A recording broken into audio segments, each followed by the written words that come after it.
আনন্দ পেয়েছি। আমি সত্যি আমার এই মানুষ জনগণ সবাই আমার সাথে আছে। আমি তাদের আশীর্বাদে এই অবধি আসতে পেরেছি, এই জন্য আমি খুবই খুশি।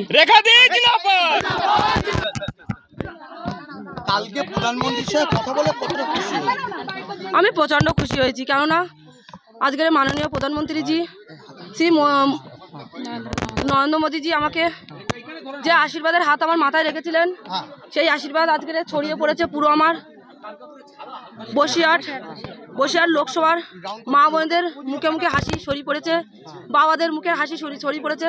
তাহলে আমি প্রচণ্ড খুশি। আমি বলে বোঝাতে পারবো না যে আজকের মাননীয় নরেন্দ্র মোদীজির জন্য আমি কতটা আনন্দিত হয়েছি, আর আমার মা বোনেরা কতটা সাহস প্রাপ্তি হয়েছে, কতটা আনন্দিত হয়েছে। কথা বললেন, প্রত্যন্ত গ্রামে থেকে বলবেন। আমি হিন্দি জানতাম না, কিন্তু হয়তো আজকের স্বয়ং রামজি হয়তো আমার মুখে এই হিন্দি বলটা এনে দিয়েছিলেন, ওই জন্য আমি বলতে পেরেছি মাননীয় প্রধানমন্ত্রীর সাথে। গতকাল আপনি জীবনের প্রথম না, এর আগে হয়তো আমরা ঘরে বাইরে টিভিতে অনেক হিন্দি সিরিয়াল দেখেছি, তার থেকে সামান্য কিছু অভিজ্ঞতা আমাদের হয়েছিল, কিন্তু আমি হয়তো আমাদের আজকের মাননীয় প্রধানমন্ত্রীর আশীর্বাদে এরকমভাবে হিন্দি বলতে পেরেছি। তার জন্য পুরো আমার এই বসিরহাট লোকসভার মায়েদের জন্যই হয়তো আমি এটা সম্পূর্ণ করতে পেরেছি, এই জন্য আমি প্রচণ্ড খুশি।